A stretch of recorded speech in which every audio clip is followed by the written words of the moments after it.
ایک کتاب ہے توحید مفضل، آپ سب نے سن رکھی ہوگی، اس کا نام سب نے سنا ہوگا۔ مفضل ہمارے چھٹے امام کے ایک مقرب صحابی تھے، بہت قریب ترین صحابی۔ وہ کتاب کمپائل کی ہے، اصل میں وہ احادیث ہیں، امام سے مفضل پوچھتے جاتے ہیں، امام علیہ السلام جواب دیتے جاتے ہیں۔ مثلا مفضل پوچھتے ہیں کہ یہ ہماری جو ہے یہ آئیبرو کیوں بنی ہے، امام جواب دیتے ہیں۔ اچھا، اس کی تشریحات کی سائنسی تشریحات جناب محمد علی سید صاحب، ایک ہمارے بہت ایک نامور ایک مصنف ہیں، ادیب ہیں، بہت بہترین دماغ ہے ان کا، اللہ نے ان کو بڑا اچھا دماغ دیا ہے، وہ بہت باریک چیزوں پہ کام کرتے ہیں۔ پاکستان میں ڈی این اے کے موضوع پر اردو میں کوئی دوسری کتاب نہیں ہے سوائے محمد علی سید صاحب کی، ڈی این اے کے بارے میں، اور اس یعنی زمین کے بارے میں، جسم کے بارے میں، حیوانات کے بارے میں یہ کتاب بھی منفرد ہے۔ اگر آپ سرچ کریں گے نا، آپ کو پوری دنیا میں کہیں کتاب نہیں ملے گی اس زبان، اردو زبان میں، کیونکہ ظاہر امام کے کلمات ہیں۔ اس میں جیسے پوچھا امام سے پوچھا مفضل نے کہ یہ آئیبرو کیوں بنی، تو امام نے جواب دیا مختصر کہ اگر آئیبرو نہیں ہوتی کیونکہ پسینہ ٹپکتا ہے، دیکھا ہوگا جیسی آئیبرو پہ آئے گا نا آواز ایسے کرتے ہیں، یہ ہماری نفسیات ہے نا، ایک دم ہمیں پتہ چل جائے گا پسینہ آ گیا، جب تک پسینہ ماتھے پہ نہیں پتہ چلتا، جیسے آئیبرو کے پاس آئے گا نہیں کرتے، کیونکہ پسینے میں کچھ ذرات ہوتے ہیں نفسیات بہت خطرناک، کہتے ہیں اگر وہ آنکھ میں چلے جائے نا، آنکھ نابینا بھی ہو سکتی ہے، مسلسل پسینہ اگر آنکھوں میں چلا جائے، امام کہتے ہیں اس کو روکنے کے لیے تاکہ ہماری آنکھ میں۔ اچھا، ایک بیماری کے بعد ایک بات یاد آئی کہ آپ نے دیکھا ہوگا بہت سے لوگ دنیا میں معذور آتے ہیں،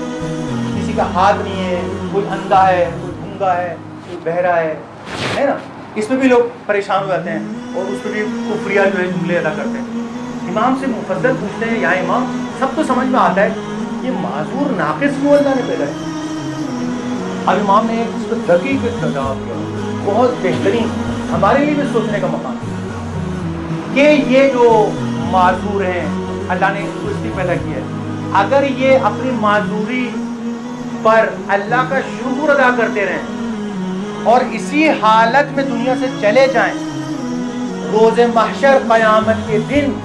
اپنی زندگی پر دنیا میں گزار کے آئیں، اتنا رش کریں گے کہ اللہ سے دعا کریں گے بار الہ ہمیں دوبارہ دنیا میں لوٹا دے، اسی حالت میں لوٹا دے، ہم دوبارہ تیری شکر ادا کرنا چاہتے ہیں۔ اچھا، یہ تو ہو گیا ان کے لیے، اور جو میری طرح ہر حالت میں صحیح ہیں، اللہ نے ہاتھ بھی صحیح دیے ہیں، ٹانگیں بھی صحیح دی ہیں، دماغ بھی صحیح دیا ہے، ہمارے لیے عبرت ہے۔ کہتے ہیں کہ ان کو دیکھ کے عبرت پکڑو، امام فرماتے ہیں ان کو دیکھ کے عبرت پکڑو،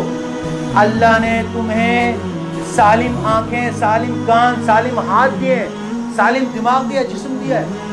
پھر بھی تم شکر ادا نہیں کرتے ہو، پھر بھی تم عبادت نہیں کرتے ہو۔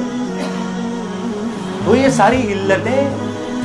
توحید مفضل میں بیان ہوئی، کوشش کرنا چاہیے کہ ایک بار ضرور پڑھیں۔ مثلاً اسی ایک اور کتاب ہے ڈی این اے کے بارے میں، کہ مثلا آپ نے سن رکھا ہے کہ ڈی این اے کس چیز کو کہتے ہیں، کہ یہ ہاتھ ہمارا بنتا ہے نا، اس کو پیغام دماغ دیتا ہے اور دماغ کو ڈی این اے پیغام دیتا ہے کہ ہاتھ بننا ہو تو ہاتھ بن جائے گا، یا پیر بننا ہو پیر بن جائے گا۔ اگر یہ ڈی این اے پیغام دے دماغ کو تو اس پیر کی جگہ ہاتھ بھی بن سکتا ہے، ہاتھ کی جگہ پیر بھی بن سکتا ہے، یہی ہے اس کا کلیہ۔ آغا سعید نے، اس نے محمد علی سید نے کیا ہے اس میں نقطہ اٹھایا کہ انگریز یہ تو کہتے ہیں، یہ سائنسدان بڑے بڑے جو آج سے صرف 100 سال پہلے تک کچھ نہیں جانتے، جن کو 60 سال 70 سال پہلے یہ نہیں پتا تھا کہ ماں کے پیٹ میں بچہ کس طرح جنم لیتا، نہیں پتا تھا، قرآن سے معلوم ہوا ان کو، لیکن کبھی اقرار نہیں کرتے کہ ہم نے قرآن میں دیکھا، اللہ کو نہیں مانتے۔ بس ڈی این اے دماغ کو پیغام دیتا ہے، دماغ جو ہے ہاتھ کو پیغام دیتا ہے، ہاتھ بن جاتا ہے۔ تو وہ سوال اٹھاتے ہیں کہ یہ ڈی این اے جو دماغ کو پیغام دے رہے، ڈی این اے کو کون پیغام دے رہے ہیں؟ مثلا ایک بکری کا بچہ پیدا ہوتا ہے، 2-3 سیکنڈ کے بعد دودھ پینے لگ جاتا ہے، اس کو کون پیغام دے رہا ہے؟ اس کو کون سکھا رہا ہے؟